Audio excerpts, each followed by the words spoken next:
Alright, what's good, y'all? So I was trying to listen to this day one of this trial on different channels like Ticket. I think he went over everything. It took him like 10 hours. I just couldn't listen to all of it because I had to rest. And between listening to the Law and Crime Network, Fox, this other girl named, young lady named Kayla Shaylin, she got a really good channel. Willie D. They basically talk about the Cassie video here, okay? This is kind of the video that was the icing on the cake for all the allegations that this RICO charge is all about, okay? And I'm not going to explain what the RICO is. It's basically like a racketeering, okay, and conspiracy for the different charges and things like that. You can read it for yourself, okay? Everybody should know about this trial by now, okay? So you could look that up, and you could look up the case for yourself.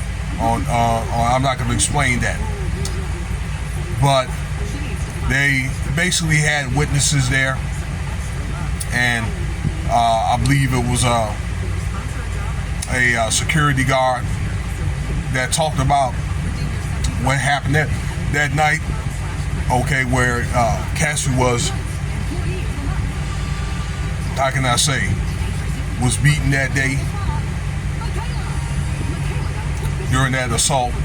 And there was a report about a SCX worker that Diddy, aka Sean Combs, had paid to, you know, to have relations with this young lady, okay? And I don't know what happened, but next thing you know, then things went sour, and then P. Diddy goes and kicked this girl around all over the place, and she's trying to get away and things like that, okay? Caught on tape. That thing become viral to the whole world by now, okay?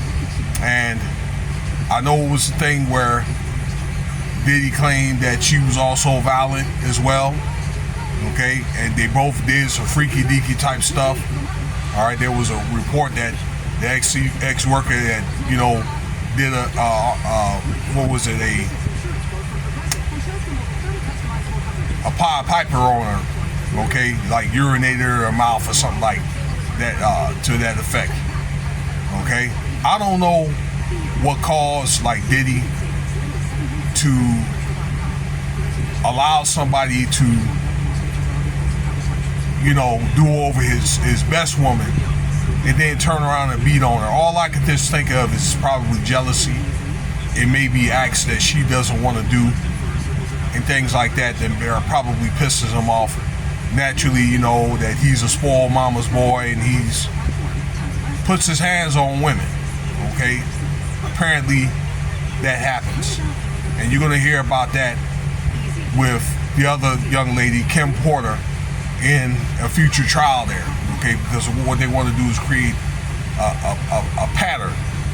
But I just think that at that time, Diddy was to a point where he could have probably just used better, how can I say, better discernment, okay, and dealt with that another way, or probably just quit dealing with Cassie altogether, okay? I believe that Cassie was to a point at that time where she was tired, okay, of going through the rigmarole, okay, with these SCX parties.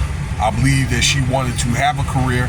I think the career didn't work out the way that she wanted. It's also my understanding when people tried to work with her, and I think that the singing thing was not blossoming for her anyway, okay?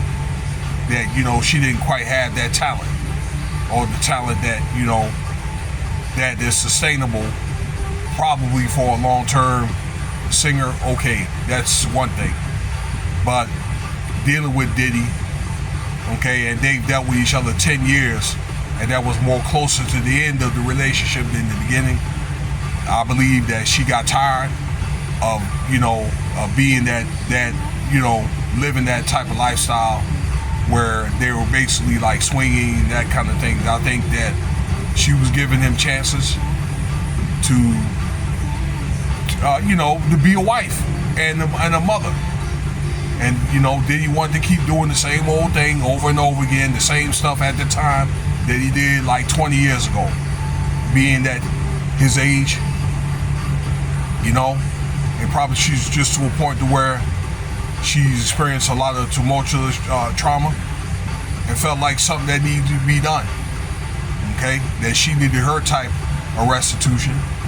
Because he ended up, dumping her anyway for a younger woman. This young Miami girl, okay? Why he just kept doing what he doing to other women and men and all this, it's like, how long is this man going to continue to go doing what he did, okay? And then the tape comes out and things like that, all right? The tape comes out, the FBI comes crashing down, and then the stuff that he's end up being on RICO. Right now, as we speak, he's going to end up doing life. Okay, doing with the same bold and brazen arrogance he had even with law enforcement as he did, when he was on the streets. And then he ain't the only one. You're going to hear about other people getting caught up. Okay, maybe the other guy. Okay. The other guy that they were talking about, okay? That, he'll be getting his too. He's going to meet his maker. But I just think that this is what this case is all about. It talks about the case and things like that, where they both was acting up and things like that. But at the end of the day, Diddy was the one that got caught, okay? But I just think that people just got tired and they've had enough of Diddy. For all these people to testify, even if the FBI did not give these victims and these participants a proper statement, there was people that would be willing to testify against them anyway. You know what I'm saying? I hate to say this, but I believe some of those people probably wouldn't have minded taking a whack at him. You know what I'm saying? So I guess the opportunity wouldn't have been better than to do it, right now or when that tape came out. You reap what you sow. So this is day one. It'd be, I want to probably see what happens tomorrow. They're probably going to talk about other stuff. But more than likely, the Kim Porter case is going to come out, and I'll be sure probably is going to be, the star person talking about that. Maybe even Wendy Williams. All right, let me know what you think about the video there. All right, thank you for your time. This is my synopsis, and Cash App $Winston Spivey if you want to donate.